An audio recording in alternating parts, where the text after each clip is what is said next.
Please be seated. Hi, welcome to Mountain Ridge Church. If we haven't met yet, my name is Johnny and I'm the youth pastor here at Ridge. We are so excited to worship with you today. If you're a guest today with us, we actually have a special gift for you. If you're here in person with us, we have an area in our lobby in the Hall of the Connection Center just outside to the left. There will be a smiling person over there, and I would love to get the chance to get to know you. For those of us joining us online, there will be some links in the chat for you, or you can just go to mountainridge.org/onlineconnect. I'm sure it's right below me. But we just want to get in touch with you and welcome you to our family. We have a ton of fun stuff happening in the life of our church right now, and the first of which is called Intentional Parenting. Starting April 10th, we are going to host a 5-week course with practical tools for parents. This is way more than just some suggestions you got from a mom blog. These are tried and true practical steps to building an intentional parenting plan from experienced parents and ministry leaders. Each week during the classes, we're going to have the opportunity to join us at either of our in-person services, either the 9:15 or the 10:45. For more info, go ahead and sign up. For more info or to sign up, head over to our events page. In just a few weeks, on April 24th, we're going to have an opportunity for those of you that have been hanging out with us for a little while and are ready to take this relationship a little bit deeper. Connect class is the place for you to really get to know the history and the vision of Mountain Ridge, and if you're ready, to become a member. Now, before we jump back into service, I saved the best for last. One of my favorite things all year is coming up, summer camp. All of our Next Generation ministries are heading out of the valley this summer to spend a week away from the chaos and distractions of normal life and get connected to God. Camp is one of the single most influential times in many students' lives, and it's where countless young people meet Christ for the first time. I could say so much more, but you aren't here to hear me talk about camps for an hour, so I'll leave you with this. Kids Camp is from June 13th to the 17th up in Prescott, and the youth are headed to SoCal from June 26th through July 1st. More info and registrations for both are up on our events page, so make sure you save your spot today. Thank you again for joining us, and we hope you enjoy the rest of service. I invite you to stand with us and let's continue to worship. Pastor Brett's going to share with us today about how Jesus is our faithful, faithful friend. So let's sing about that part of his character this morning.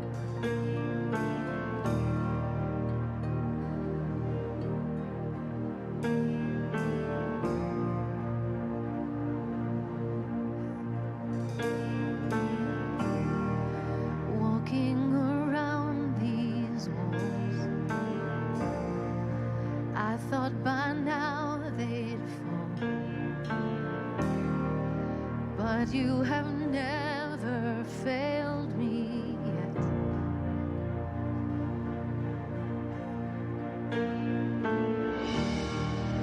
Waiting for change to come, knowing the battle's won, for you have never failed me yet.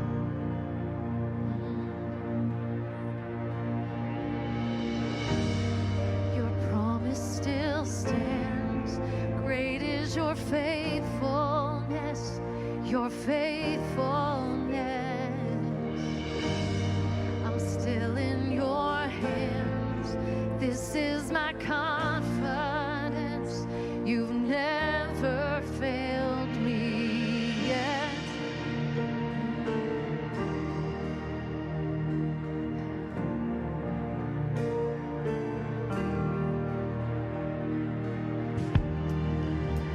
Know the night won't last. Your word will come to pass. My heart will sing your praise again.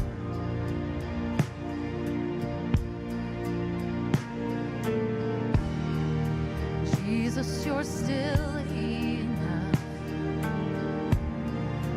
Keep me within.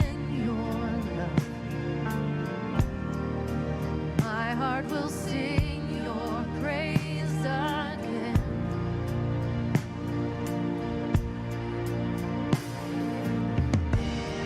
Your promise still stands.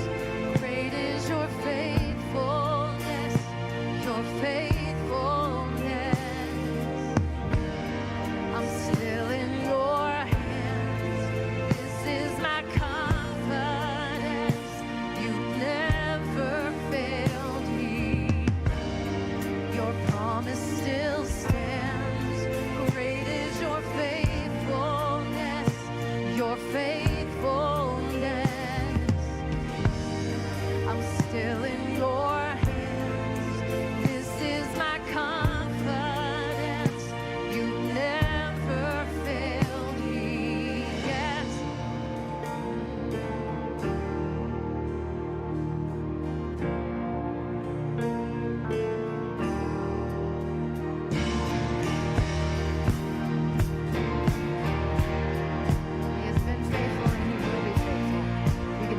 the bank, church. Oh, let's worship.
Your faithfulness, your faithfulness. I'm still in your hands. This is my confidence. You never failed me. Your promise still stands. Great is your faithfulness, your faithfulness. I'm still in your hands. This is my confidence. You never failed me yet.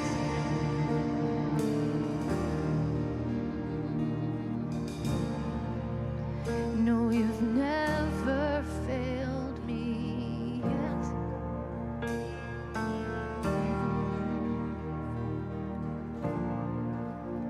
And I never will forget.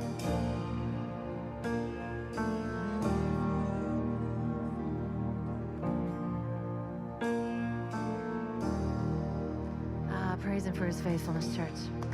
Amen. Please be seated.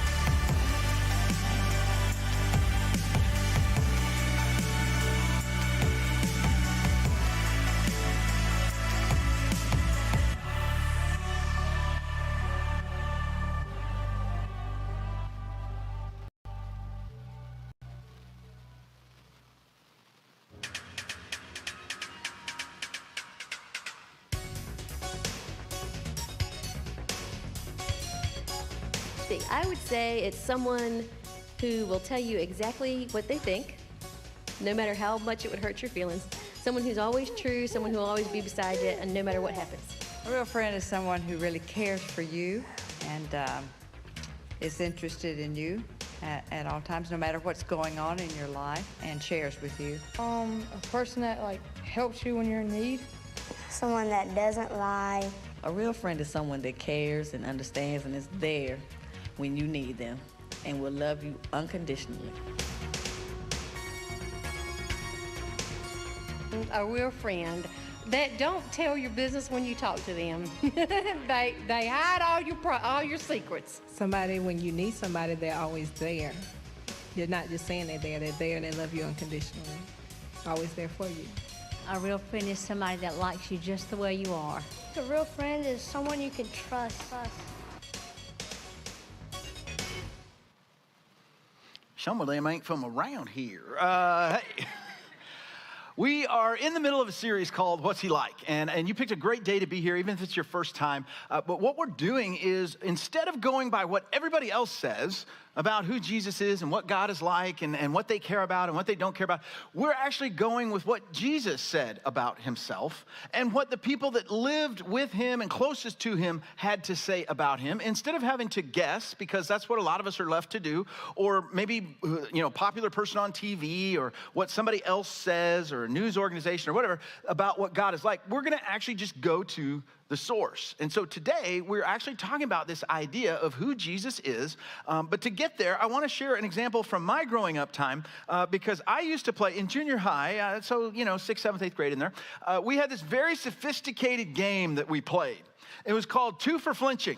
All right. And so if you've never played Two for Flinching, what happens is you aggressively pretend to hit your friend and you stop. But if they flinch, you get to hit them in the arm twice. That's 2 for flinching. Bang, bang, because you flinched. And what was underneath this is really kind of an awkward junior high boy wanting to be man kind of friendship, don't know really how to express it and all that other stuff. But there was also one part of it where it was kind of like, look, I'm your friend. You should trust me. I'm not going to hit you. I mean, we wanted our friends to trust us, right? And as I thought about kid friendships, and I don't know what your situation was like, how you grew up, but the way I grew up, most of my friends were boys, and we all lived in the same neighborhood, and we all went to the same school, and we all played Little League on the same teams, and so we were always kind of together. And a lot of my friends, I remember it was not unusual for us to get in a fight. Like on the playground, in somebody's backyard, whatever it might be, we're pushing and we're pulling each other, we're wrestling, whatever. And then the next day, it was like nothing ever happened. Right? I mean, we were friends. That was just kind of the way it was. And it stands out to me that sometimes adult friendships are different than kid friendships, right? I mean, they're a little more complex and all that other stuff. But there's a part of me that would love to go back to kid friendships, right? Because they were much more accepting. They were much more flexible. You could punch your friend twice in the arm and they were fine. I mean, they shouldn't have flinched, right? I mean, everything was different with kid friendships than with adult friendships. And I don't know, if you had a best friend growing up. My best friend growing up, his name was Brannon, no D, B-R-A-N-N, Brannon Wheeler. And I'm gonna tell you more about Brannon later, but you probably had a best friend growing up. And the reason I ask you that is because I wanna know, if you had a best friend growing up, do you have a best friend now? Who is your best friend? Because unfortunately, it's kind of bad news. A lot of adults don't really have that same level of friendship, that same kind of best friendness. Now some of you, and it's not that it's cheating, but you're like, well, it's my spouse or my boyfriend or my girlfriend or my husband and the person I'm with, that's my best friend, and I understand that. But even then, there's just kind of this difference when it comes to adult friendships. And I totally get it, because some of you, you're kind of thinking like, look, man, I got to work and I got stuff and I got family, or I got a job, or I got a roommate, I got all this stuff. I can't manage friendships. I don't have all the hangout time that I used to have, where you just ride your bike around, or you just go to somebody's house and play video games, or just, all that kind of stuff. I don't have that anymore, so I don't have friends like that. And what we do is we tell ourselves in our head, well, I don't really need them. I mean, I'm a grown up. I mean, come on, things have changed. Like I said, I got stuff, I can't, I don't, it's not gonna happen that way. And the problem is this. When our friendship quotient is really low, a couple of bad things happen. And you know this, but just humor me for a minute. One of the bad things that happens is when you hit those moments. When you hit those moments where it'd be really nice to have a close friend. Well, you need a little support. You need a little encouragement. You need somebody to kind of walk through something with you. Or you're just feeling really lonely. You're just feeling kind of depressed and down. And you would love to have that person, that friend, that could come alongside you. And I know you know this. There's really no substitute for that, is there? I mean, there's no app for that. I mean, you can stream all you want to stream. You can go on all the trips you want to go on. But if you're really longing to have a connection with another person that's meaningful, there isn't any way to do that without a person. There's just no way to do it. And so we miss our friends when our friendship quotient is low and we go through a hard time, but we also miss out on some good stuff too. We miss out on all the just hang out stuff and the supporting and encouraging and accountability and just sharing great life experiences. Somebody graduates, somebody gets married, somebody gets promoted. I mean, when we don't have close friends, we miss that stuff. And we kind of lose that. And we lose something important if we don't have that. I mean, like I said, adult friendships are different than kid friendships. But one thing that I have found, and again, you may be the exception, but I have found is different, is no matter how close a friend we have, we don't really share everything, right? I mean, you probably have some friends in your life that you like. You probably have some friends in your life that you love. And you may even have some friends in your life that you go on vacation with, because that's a whole nother level of like all day, every day with them, right? And so you've got some people in your life, hopefully, that you really enjoy. But you don't tell them everything, right? I mean, the stuff in the dark corners, you don't really tell them about that. And I know this is getting kind of heavy. The stuff you hate about yourself, you don't tell them because you don't want them to know it. You don't want them to feel it. You don't want them to experience that too. You don't want to point out something that maybe they don't know yet. And if you pointed it out, now they know that you think that or that you feel that way. And then there's a few things. And come on, let's be honest. There's things that go through our head. There's things that we think about and we don't say out loud to anyone. I mean, no one. Because no one would be okay hearing that. And we want a friend, but we also know we got to kind of gauge it. We got to kind of monitor this, because if we give them too much, in essence, to use the analogy from before, if we really let them in and show them everything, they might flinch, right? They might, good luck with all that. You know, I'm going to keep the happy face on, but you're crazy and I'm not going to spend more time with you because everything you told me, I don't want to have anything to do with you anymore because you're wacko. You know, I can't do that. And we don't want to experience that. We don't want the emotional jaw drop. I mean, it would be preferable to get punched in the arm than it would be to lose the relationship because we shared so much that it scared them off. See, we want friends that don't flinch, right? We want friends that give us life. We want friends that build us up. I mean, no matter if you're a kid or an adult, we want this kind of relationship where when we mess up, they don't leave, right? When we're on our latest rant about what we don't like and how the world's broken and somebody needs to fix this and this is wrong and that's wrong, and they just let us go, you know, and they just smile and nod. You know, they're not judging us. They're just letting us do our thing. And when we're upset and we're hurting and we just don't want to talk and we don't want to talk about it, they're fine to just sit there quietly with us. It's okay. I'll just hang here with you. We want that person that when we blow up, they don't give up on us. They see us at our worst, and it doesn't seem to back them off. It doesn't seem to put a distance between us. That's what we want. And that kind of friend is a friend that gives you life. They build you up. And it's not so much any one thing that they do. It is who they are and how they are with you. They just somehow seem to breathe life into you without even trying in some cases. And that's what we really want. We can show everything. We can open up the vault, so to speak. They can see who we are and what we're about, and it doesn't scare them, and it doesn't embarrass them, and they don't back away from us. That's a friend who gives us life. And I know this is kind of a little cliche kind of saying, but it really is true. It's what we're all after. Every one of us wants this. We want to be in a situation where we are having an unflinching friend because it gives us life without end. That relationship that just breathes life into us. I don't know anybody that doesn't want that. We want a real friend.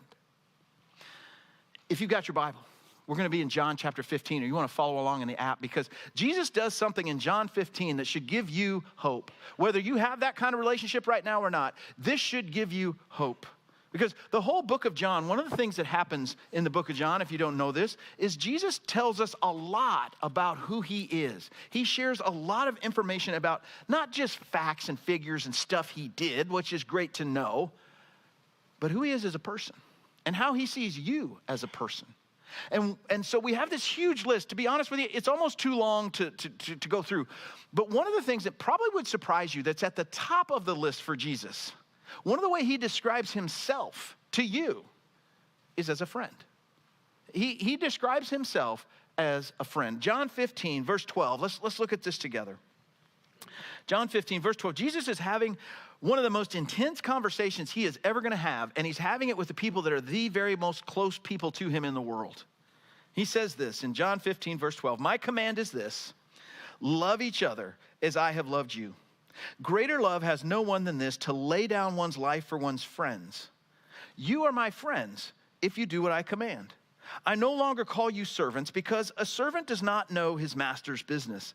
Instead, I have called you friends, for everything that I learned from my Father, I have made known to you. Now, just stop there for a minute, and we're going to look at another passage here in just a second.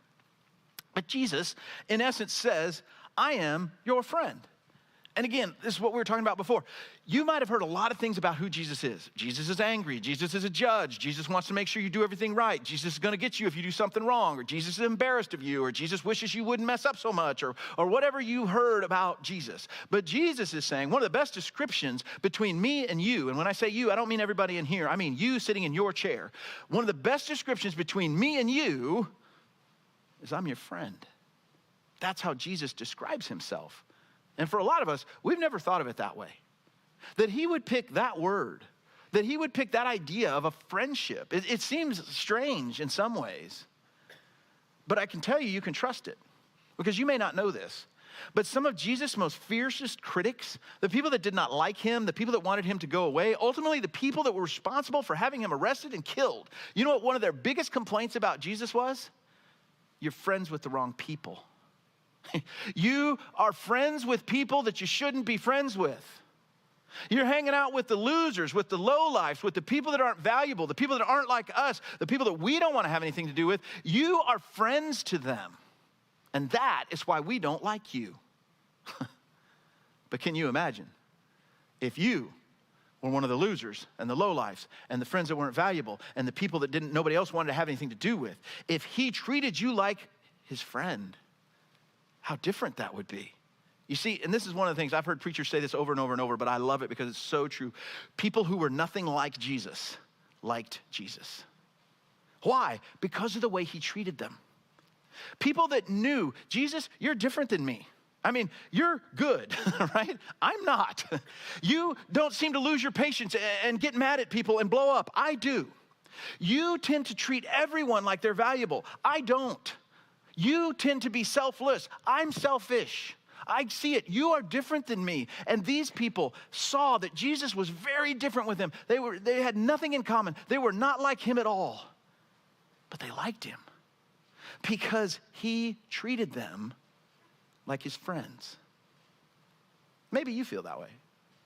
Maybe you're like those people that Jesus treats you like he's your friend, even though you know you're nothing like him. I mean, you may be successful, and maybe you've made a lot of money and you've done a lot of stuff, and from the outside, your life looks really good. You've accomplished a lot, but at the same time, you know on the inside, something's off.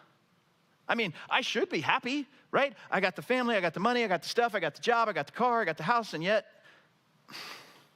I know it's not the way it's supposed to be.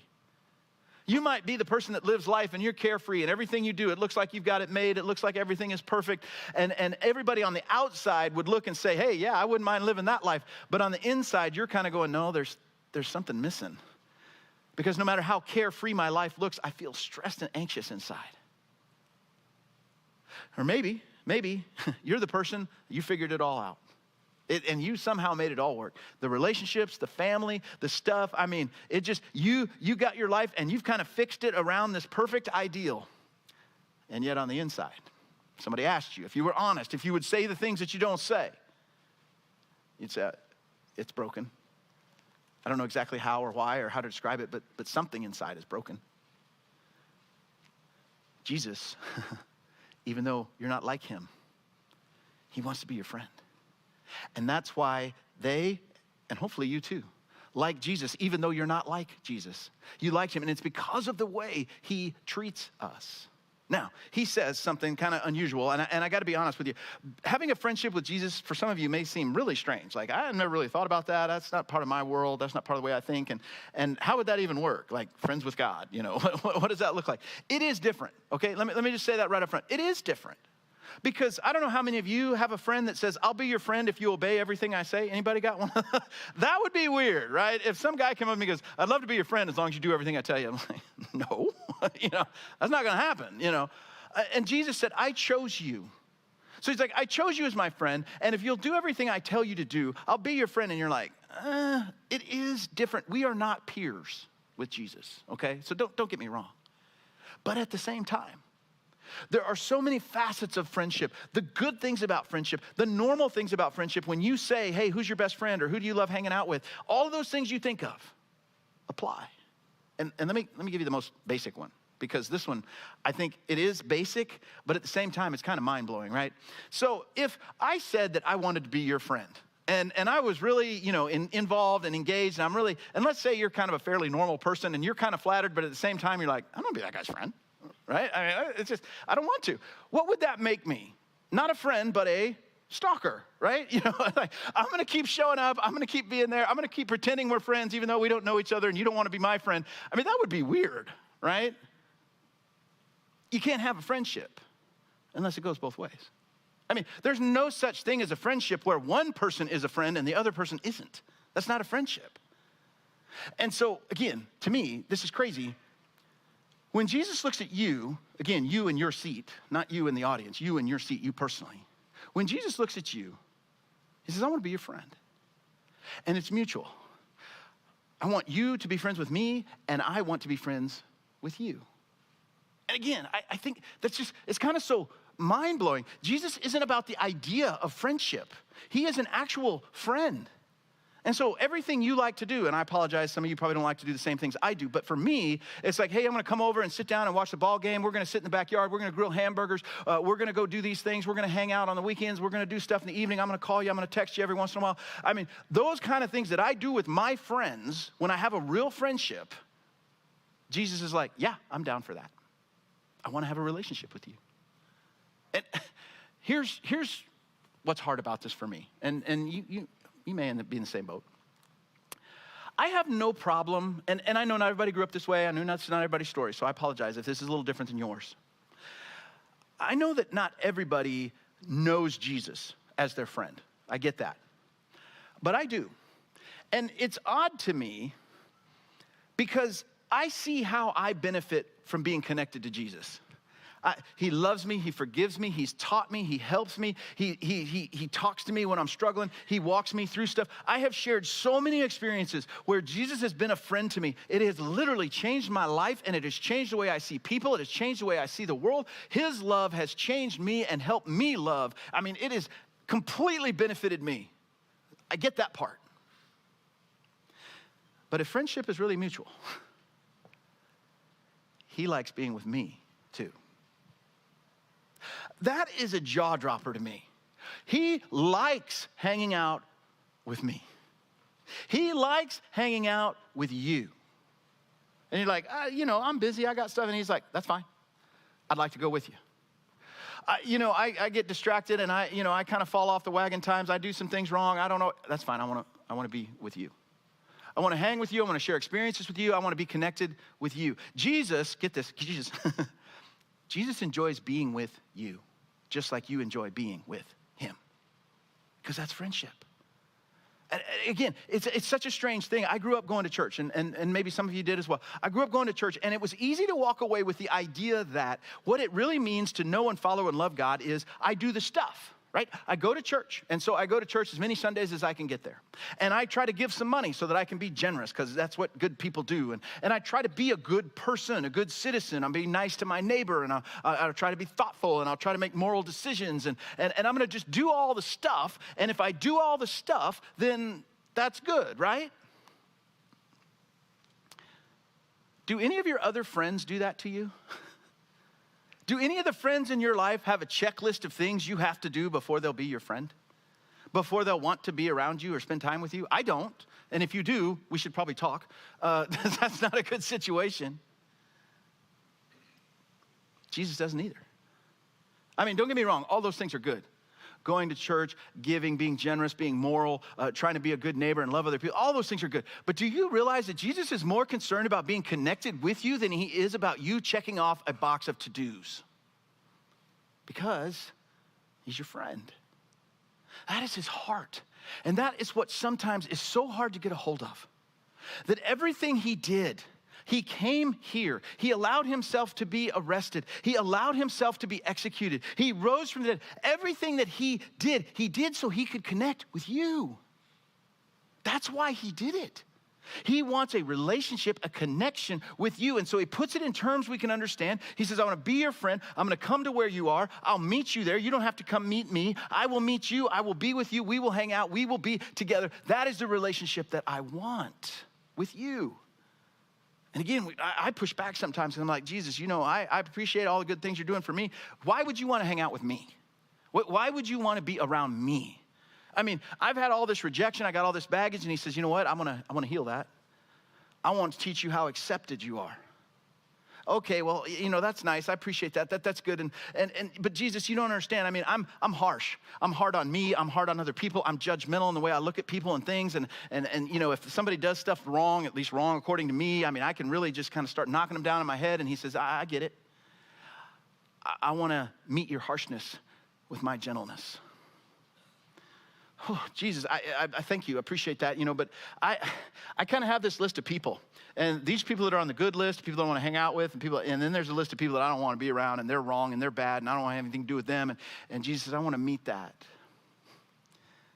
with a humility that teaches you how to accept people. I want to heal your loneliness with my friendship. You see, Jesus isn't about the idea of friendship. He is about being a friend to you. This is not an idea. This is not a philosophy or some kind of truth to discover. This is the relational heart connection, real life thing that Jesus wants to have with you personally. He heals our loneliness with his friendship. And you might say, okay, well, that makes sense, and I get it. I mean, Jesus was there with those guys. He was in the room with them, but he left. Now what? How does that actually work? If you've still got your Bible open, turn over one page back to John 14. So he tells us exactly how this is going to work, even though he is not physically here. In John 14, verse 15, it's going to sound a little bit familiar because this is part of one big conversation that Jesus was having with these guys. John 14, 15, he says it this way, if you love me, keep my commands, and I will ask the Father, and he will give you another advocate to help you and be with you forever, the Spirit of truth. The world can't accept him because it neither sees him nor knows him, but you know him. Get this, for he lives with you and will be in you. I will not leave you as orphans. I will come to you.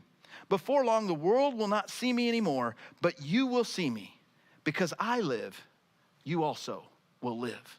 In other words, Jesus says, look, if you become a follower of mine, and I want to define that, if you kind of like, I'm just going to step over here and just do a little sidebar real quick. Sometimes we think what it means to be saved, to follow Jesus, to be a Christian, we think what that means is, well, I believe that Jesus is God's son. Well, I'm kind of keeping the faith. Well, understand that Jesus is who he said he is. Do you know what Jesus meant? He used these words over and over and over. He says, you follow me. You follow me. If you follow me.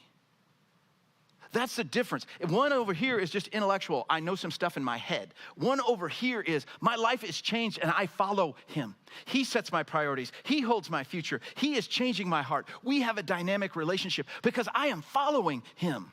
That is saved. That is being a Christian. That is being a follower of Jesus. One is knowing facts. One is living a transformed life. And so he says, if you're living a transformed life, if you are following me, then something's going to happen to you. My Spirit is going to come and live inside you. I mean, he's not going to just be around. He's not going to be at church when you get there. He is going to live inside you.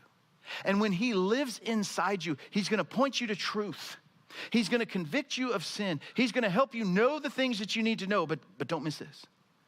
And he's going to help you experience my heart for you. He is going to help you feel the love that I have for you. And I know, because I'm this way. You might hear that and think, okay, it's a little touchy-feely, right? You know, I'm an island. I'm kind of got my own thing, doing my own stuff. I don't really need all that touchy-feely stuff because that's, it's good to know, but come on, I got it. I'm good. I'm independent, self-sufficient. I got all this. Do you understand that Jesus created you And he created the touchy-feely parts too. And the reason he did it is because he wants you to know that he loves you, and he wants you to experience being loved by him at the same time. That is his heart. It's not for you to know a bunch of information. Yes, knowing is good, and that's part of it. But the other part of it is experiencing the love that he has for you. Here's a way to think about it. I don't know if you have a good relationship with your dad or not. I hope that you do. But if you don't have a great relationship with your dad, think of somebody else that you do have a great relationship with. It's one thing, and I just look at my own life. It's one thing for my dad to tell me, love you, son. And maybe he texted, or maybe you see him, or maybe he says it, or maybe he writes it in a card. And you know what? I know it. I know it's true. I do. I understand. I know. It is another thing for your dad to wrap his arms around you, and you to feel the warmth of his body and hear and connect with the beat of his heart and feel the grip around you. One is knowing that you're loved. One is experiencing that love. And that's exactly what Jesus wants you to know from him. He is your friend. He loves you. You need to know that. He loves you. The Spirit wants you to experience that. I'll give you one other example. It's almost summertime. It's already getting to be hot. I was outside this weekend. I was a little scared because I know what's coming. Pretty soon, you're going to have friends running off to the beach. And they're going to be sending you pictures or putting them on their Instagram reels or whatever. And they're going to, be out there running and playing in the ocean and laying out and reading their books and doing all their stuff. Cold Dr. Pepper in hand that they're drinking. And they're just hanging out on the beach. And you're seeing the pictures. And you're happy for them, right? Like, yay, they got to go on vacation. It's one thing to see the pictures. It's another thing to be on the beach, isn't it? Those are two different deals. Jesus doesn't want to be the idea of a friend. He wants you to experience his friendship. I told you about Brandon, my best friend growing up, Brandon Wheeler. We knew each other, I think probably first grade was the first time we connected. We went to school together, and this was back in the day. I know this sounds weird to some of you. Are like, oh, I can't believe it. But we grew up in the same neighborhood. We lived 3 streets apart. We played in the afternoons. We played in the evening. We got on our bikes and just rode around aimlessly without helmets and no adults. I mean, it was just craziness. We did all kinds of, somebody likes that. We did all kinds of just wild, dangerous stuff. But we played baseball in the sandlot. We did all this stuff. Brandon and me, we did this stuff all the time. I mean, he got an Atari first, and so I'd go to his house to play Atari, and I had a big backyard, so we'd come over and play, I can't say that. We would play cowboys and not cowboys, and we would do all kinds of stuff together. We were friends. We had the same class together. We helped each other with homework. As we got older, we'd spend the night at each other's house so we could hang out more. When either one of us got a couple of bucks, it was a big deal. We'd go down to 7-Eleven and buy baseball cards and Slurpees. I mean, this was our whole life. From first grade through 8th grade, I mean, we were best friends. And then we started high school. Central High, downtown Phoenix. Yeah, one person. We went to school. And Brandon started hanging out with a guy named Terrence Nierswicki. He was a good guy. So the first month of school, it was weird because we didn't have any classes together. And we had never experienced that. We'd always been in the same class. We'd always been around each other, small schools we went to and everything else. It was kind of, that's odd, I don't know what to do with that. And as the semester wore on, we did less and less together. And he started hanging out with Terrence a lot more. And by the end of the first semester of freshman year, we didn't do anything together. It was just odd and strange to me. And I would say it this way. Now, he didn't do anything wrong. But from my vantage point, he flinched, right? We were friends. We were best friends. And then we weren't. And I don't really know why. But he flinched. He just didn't want to hang out with me anymore. And it was the first time I realized that you can get really hurt with relationships and with people. And it was kind of staggering. And I know for some of you, you think that's what's going to happen. You think that's what Jesus is going to do to you. That there's going to come a point where you say the wrong thing, you do the wrong thing, you go too far, or you've already gone so far that he flinched. Well, I'll be nice to you because I have to, because I'm Jesus and all, but that's all I'm going to do. That he's going to flinch on you, but he doesn't. Jesus is a lot more like Paul Herod. Paul ran for city council in Blaine, Minnesota. He was so excited to serve his community. He got on the ballot. He did all the stuff. He got the signatures and everything else, and he got on the ballot. But before the election, he got his dream job. Right there in Blaine, he got his dream job that he had been hoping for forever. And they said the only problem is you can't do this job and be a city councilman. There's no way you'll have enough time to do both. And it was his dream job. And so he decided, I got to get out of this.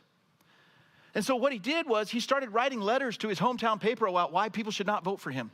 And he went and he offered to all his friends, I will drive you to the polls if you promise to vote for someone else. And he put up posters where he put an X through him and he circled the other guy that he wanted to get elected. You know, why would he do all of this? The city clerk of Blaine, Minnesota explained it really well. She said, if you get on the ballot in Blaine, the only way to get off is to die. You're on the ballot no matter what. Once Jesus is your friend, there's nothing you can do to make him flinch. You can't. There's nothing you can do to make him flinch. You can't embarrass him. You can't shame him. You can't out-sin him. There is nothing you can do to make him flinch. He will never feel differently about you. We tend to think if I sin too much, he's going to distance himself. The reality is he moves towards us with sympathy and compassion. He is an unflinching friend. Most of your relationships, the best ones, are what they are because of the hard things you've gone through together, right? It's not bad to go through great times with someone, but the real power in your relationships come from going through hard times together. It's no different with Jesus. You see, we tend to think that if I mess up and dig myself into a hole, I'm in trouble. And sometimes it's the hole that we dig that we fall into. Sometimes somebody else dug a hole and we weren't paying attention and we tumbled into it. Sometimes somebody dug a hole, grabbed us, and pulled us down into their hole, right? And it's in the hole where Jesus meets us. He says, you can't embarrass me. And all those things that you think you can't share with anyone else, the things you can't say, the things you don't want to admit, the stuff you want to hide that you won't share with anyone else, guess what? Jesus already knows them. And he's still there. He didn't flinch, and he won't flinch. Now, I would never tell you that you shouldn't have other relationships and other friendships. You absolutely should. You're built for connection. God made you that way, and even the most introverted person gets lonely. We need each other. But the best relationships that you have are going to be built on this core relationship, this friendship that you have with Jesus. You see, something amazing happens. When you start to know who Jesus is, when you start to engage this relationship, and it's very simple, it's getting to know him that gets you to go with him. The more you get to know who he is, what he values, what he cares about, where he's at, what he's thinking, what he's doing, the more you want to go with him. And you might say, but all my stuff, but all my things, but the places I've messed up. And he says, yes, that's fine, let's go. I'll cover it, I'll take care of it.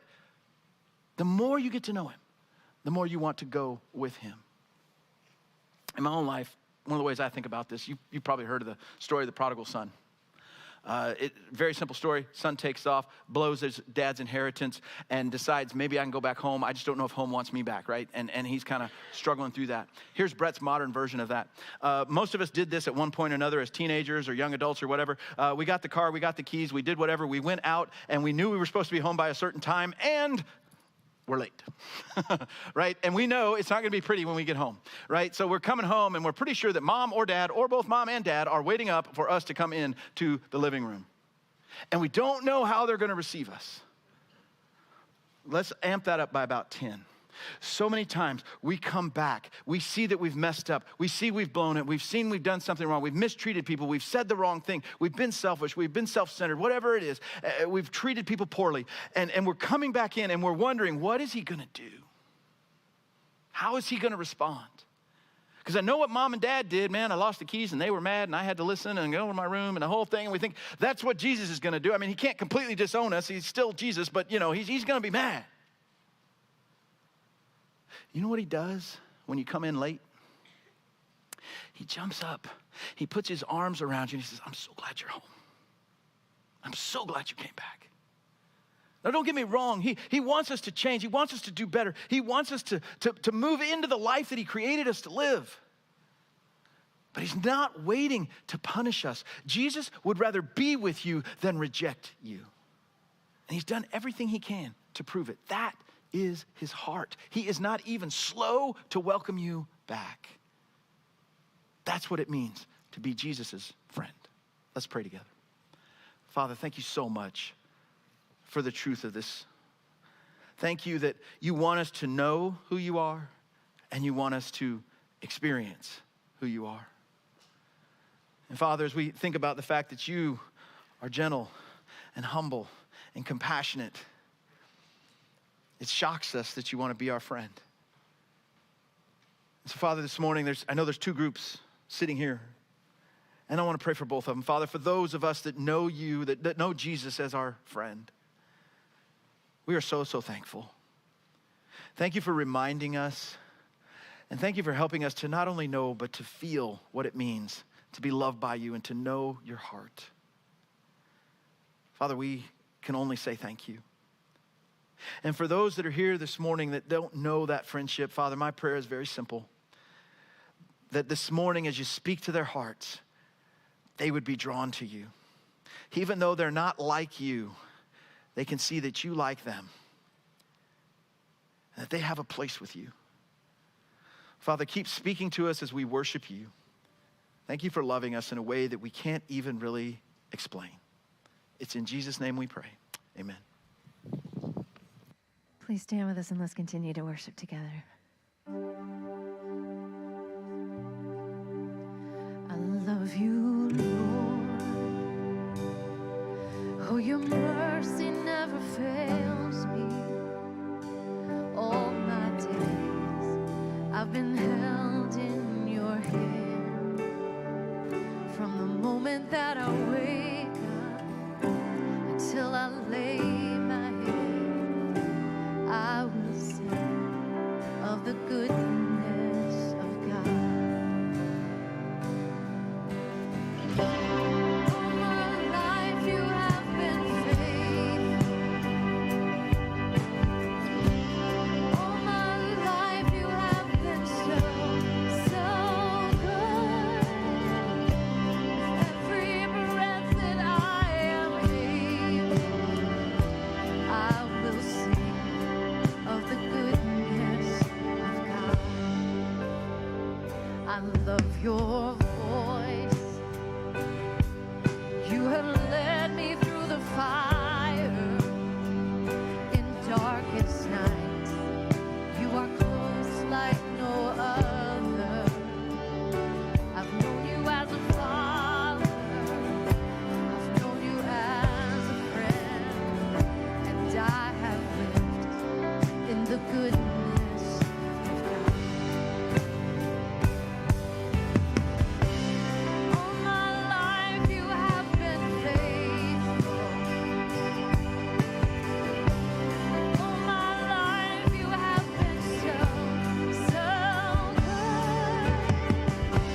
before you get out of here, I want to just challenge you about what do you do with what you've heard. And if you've been around church for a while, the idea of Jesus being your friend is probably not new. And as a matter of fact, some of you grew up singing a song about Jesus being your friend. But hopefully... I know the idea of Jesus as your friend is a little strange for some people. When I was growing up, I sang a song at church called What a Friend We Have in Jesus. Maybe you've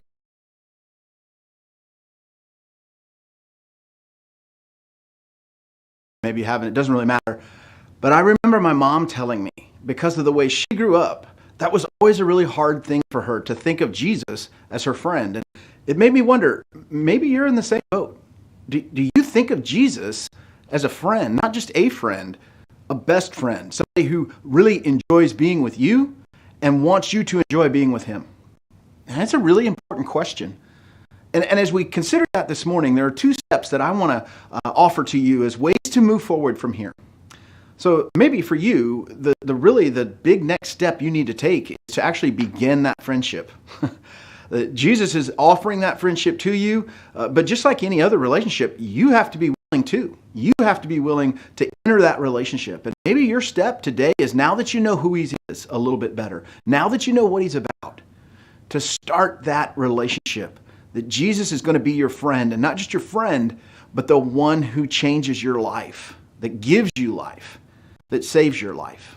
And if that's the step you want to take, please let us know. You can type it in the chat, you can message us, whatever works best for you. We would love to celebrate that with you and share with you ways you can be successful in beginning this relationship with Jesus. So maybe that's the step you need to take today. Otherwise, there could be a different step for you. And it's one that I think all of us can take, no matter what our situation is. We're going to be putting a link alongside here in the notes for a devotional that's called Gentle and Lowly. And actually, that is a book that was written by an author named Ray Ortlund. And that book has been the basis of this series that we've been in called What's He Like? And he takes time to explore all the different facets of who Jesus is based on who Jesus says and who the people that knew him best say that he is. Not our past, not our history, not our expectations, not what's in our head, but who he actually is. And so maybe the step for you is to click that link and start that devotion. It's a 14-day devotion that just spends a little bit of time each day looking at a passage about Jesus and giving you some context about what that means and what's he like. Maybe that's a step for you to take today to get to know Jesus in a way that maybe you never have, but is actually aligned with who he really is. What a great step to take. Whichever step is the right one for you, I hope you'll take it and enter into that. As we continue through our service, I also want to give you the opportunity to continue worshiping through giving. When we give, when we're generous, really what we're doing is reflecting the heart of Jesus. As a matter of fact, God's defined by his generosity. It says that God so loved the world that he gave. He loved, so he gave. And that's something that is so true for all of us. We can give to somebody without loving them, but we cannot love somebody without giving to them. It's just implied. And God loves us, and he's been so generous with us. Our giving is a way to show and reflect that same generosity that God has shown to us and our love for him through our giving. It's not the size or the amount of the gift. It's simply a recognition that I love God and I want to give back to him. Because when you give to Mountain Ridge Church, you're not giving to me, you're not giving to the building or the name, you are giving to God in worship. And your gifts then allow us as a church family to go out and express that love, the love of God, to other people. So thank you for being generous, and I hope you'll consider adding generosity to your worship if it hasn't been a part of that already. There's links in the chat. It's an easy thing to do. You can give online, you can give in person, whatever works best for you. But I would encourage you to continue worshiping that way. I look forward to joining you next week as we continue What's He Like? Have a great rest of your day, and we will see you next Sunday.